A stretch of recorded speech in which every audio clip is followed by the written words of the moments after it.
हे what's up guys, welcome back once again. दोस्तों, आज की कहानी जो एक्सप्लेन करने जा रहे हैं वो आपको एहसास दिलाएगी कि जब उसे पहली बार प्यार होता है तो उसे कैसा फील होता है। तो चलिए शुरू करते हैं। टैंग नाम के लड़के को दिखाया जाता है जो कि बहुत ही देर से तैयार हो रहा है। तभी उसके दोस्त आकर उसे बताते हैं कि दुल्हन बहुत देर से इंतजार कर रही है, जिसका ये मतलब है कि आज उसकी शादी है। पर ये सब हुआ कैसे और ये टैंग कौन है और मैं किस प्यार की बात कर रहा हूँ, ये सब जानने के लिए हमें चलना होगा 1994 में, जब टैंग स्कूल में था और उसका पढ़ने लिखने का कोई मन नहीं था। उसके कुछ दोस्त भी थे, जिसमें से एक बहुत मोटा था जिसका नाम जॉन होता है। एक तो हर समय सोता ही रहता था और आखिर में हैन, जो कि हमेशा उसे लड़ाई करता रहता है। फिर भी ये लोग अच्छे दोस्त थे और किसी को कुछ भी नहीं कहते थे। इन तीनों में काफ़ी कुछ अलग था, लेकिन एक चीज़ कॉमन थी और वो थी जिया। जी हाँ, क्लास की टॉपर गर्ल, जो कि स्मार्ट होने के साथ साथ बहुत ही ज़्यादा खूबसूरत भी थी, इसीलिए पूरा क्लास उससे बात करना चाहता था। लेकिन टैंग को उसमें कुछ खास इंटरेस्ट नहीं था, क्योंकि वो ऐसी लड़कियों को पसंद नहीं करता जो खुद में ही बिजी रहती है। दुनिया से उन्हें कोई मतलब नहीं होता। अब एक दिन जब ये लोग क्लास में आवाज़ निकाल रहे होते हैं तो टीचर इन्हें देख लेता है और क्लास के बाहर ले जाकर खड़ा कर देता है और जिया से कहता है कि आज से तुम इन्हें अपने पास ही बैठाना, ताकि ये तुम्हें देखकर कुछ सीखें और पढ़ाई में इंटरेस्ट दिखाएं। अब सभी बहुत खुश होते हैं क्योंकि वो यही तो चाहते थे। लेकिन टैंग खुश नहीं था, क्योंकि उसे जिया नहीं पसंद थी और वो तो उसे कहता है कि ये सही है, पहले अच्छे स्टूडेंट बन जाओ, देन टीचर के फेवरेट भी, और फिर जिसको जो कहना है कहो, कोई तुम्हें कुछ कहेगा ही नहीं।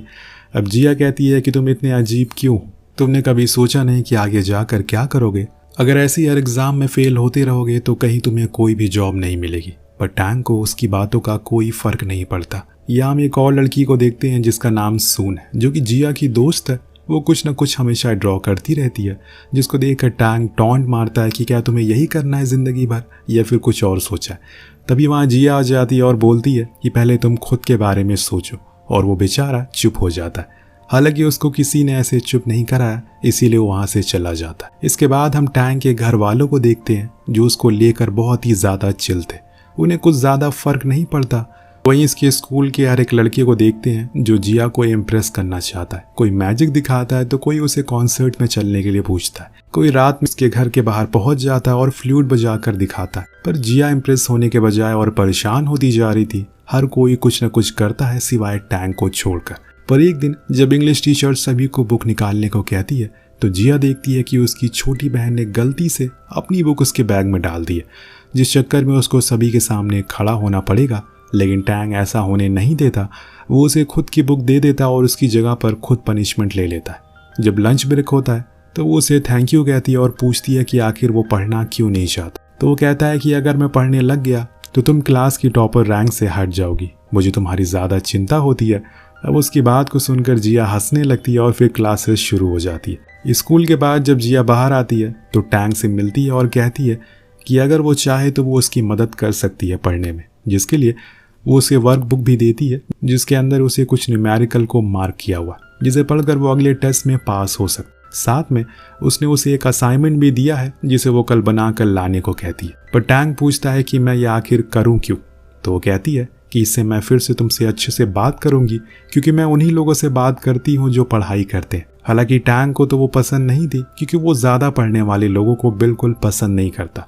लेकिन फिर भी रात में वो उस असाइनमेंट को पूरा कर देता है और फिर अगले दिन ला कर उसे दे देता है, जिसको देखकर जिया कहती है कि गुड, अब अगली बार से आंसर को टेक्स्ट बुक से लिखना, क्योंकि इसमें बहुत सारी गलतियाँ हैं। उसके बाद हम जिया और उसकी दोस्त को मार्केट में देखते हैं।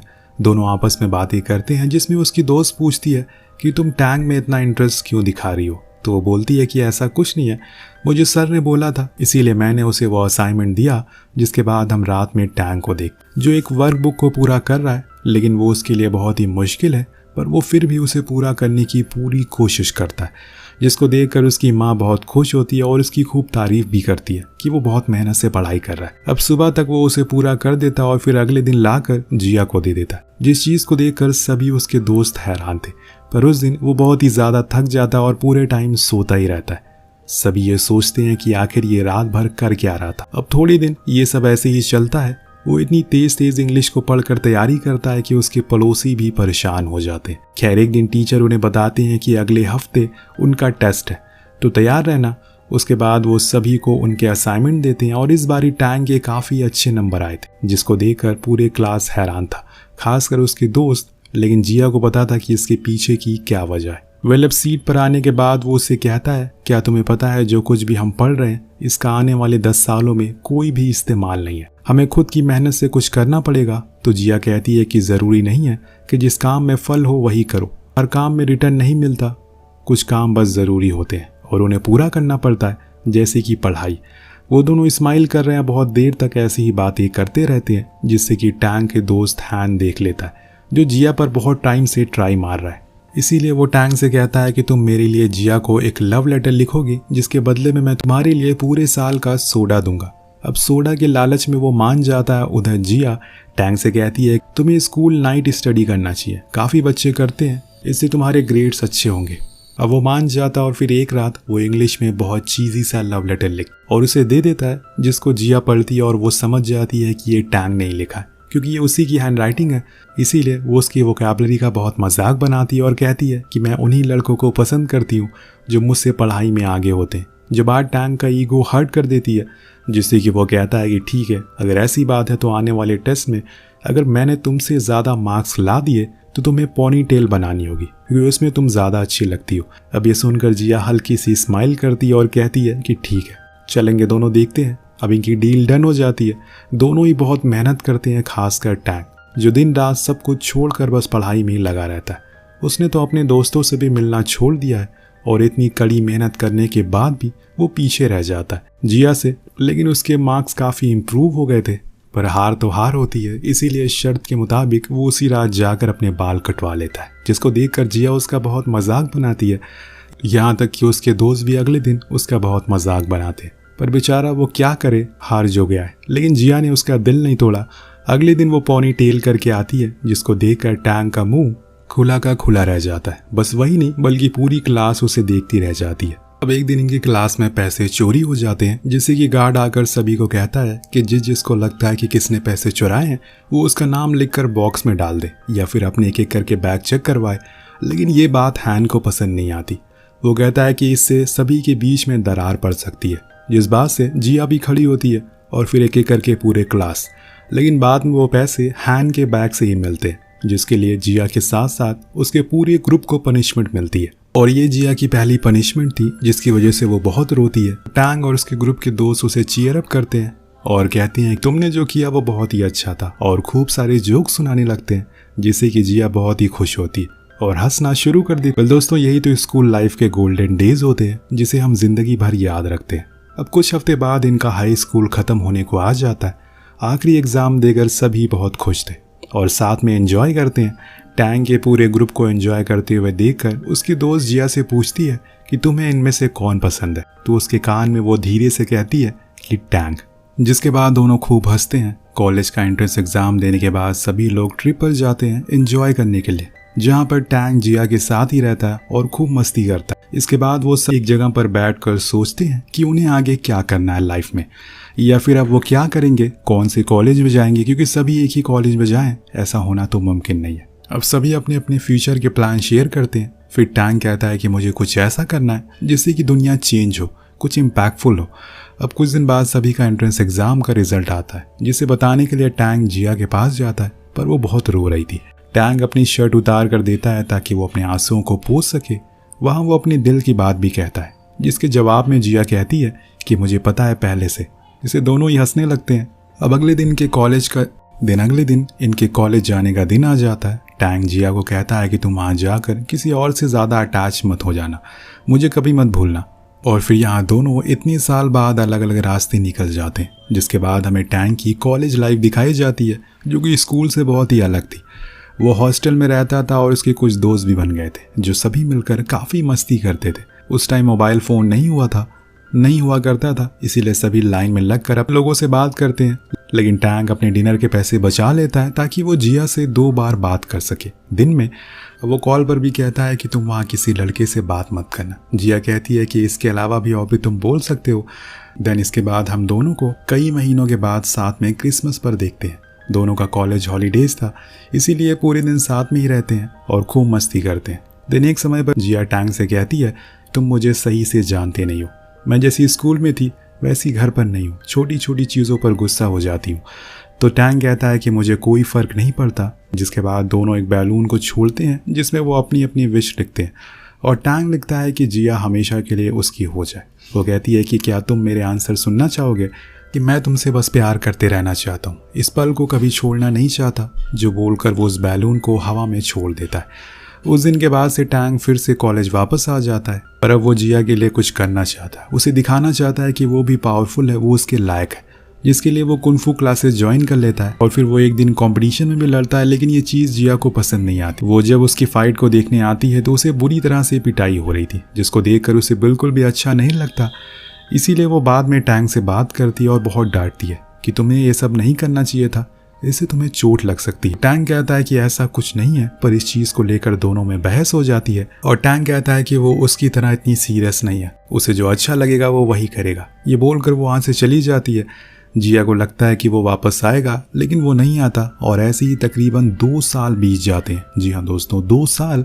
एक छोटी सी बात के लिए 2 साल इन्होंने बात नहीं की। जब उनके ब्रेकअप के बारे में और लोगों को पता लगता है तो सभी दोस्त जो जिया को लाइक करते थे वो उसे मिलने जाने लगते हैं, जिसमें सबसे पहले मिन होता है। वो उसे कहता है कि मैं टैंग जैसा नहीं हूँ, काफ़ी सीरियस हूँ। ये बोलकर वो उसे प्रपोज भी कर देता है। उसके बाद वो दोनों आए दिन मिलते रहते हैं, पर जब ये बात टैंग को पता लगती है तो उसे काफ़ी बुरा लगता है। पर उसने एक ही बारी जिया को कॉल नहीं किया। पर उसने एक बार भी जिया को कॉल नहीं किया, उसकी भी गलती है इसमें। उसे एटलीस्ट बात तो करना चाहिए था। इस तरह कहानी आगे बढ़ती है और कोरिया में एक रात बहुत तेज भूकंप आता है। सभी बहुत डर जाते हैं और सड़कों पर भागते हैं। इस बीच टैंग को जिया का ख्याल आता है, इसीलिए आज वो उसे कॉल करता है और पूछता है कि क्या वो ठीक है। तो वो कहती है कि हाँ, लेकिन वो हैरान थी कि उसने उसे कैसे कॉल कर लिया। तो टैंग कहता है कि मैं तुम्हारे साथ इतने साल रहा हूँ, अगर तुम्हें कॉल नहीं करूँगा तो किसे करूँगा। जिसके बाद वो उसे टॉन्ट मारते हुए पूछता है क्या मिन उसका ख्याल रखता है, जिसे सुनकर वो कहती है कि मैं उसके साथ कभी रिलेशन में थी ही नहीं, मुझे बस किसी का साथ चाहिए था, वो हमारा अच्छा दोस्त था, इसीलिए मैं उसे 1-2 बार मिली। इसके बाद वो उससे पूछता है कि आखिर तुमने कभी कोशिश क्यों नहीं की दोबारा साथ आने की। तो वो कहती है कि जो भी कुछ भी हमारे बीच था वो एक मैजिक जैसा था, अगर हम उसको एक दूसरे स्टेप तक लेकर जाते तो शायद वो मैजिक खत्म हो जाता। इस बीच एक टूटे तारे को देखकर वो विश करता है कि काश जिया मेरी हो जाए। अब सीन शिफ्ट होता है 3 महीने के बाद। सभी का कॉलेज खत्म हो गया है। अब ये लोग पोस्ट ग्रेजुएशन की तैयारी में लग जाते हैं, जिसको सभी पूरा कर लेते हैं। लेकिन उसके बाद उन्हें वो नहीं मिलता जो वो चाहते हैं अपनी ज़िंदगी में। कोई इंश्योरेंस कंपनी में काम करने लगता है तो कोई लाइब्रेरी पर। टैंग एक राइटर बन गया था और जो भी कुछ अभी स्टोरी चल रही है वो उसने खुद ही लिखी हुई है।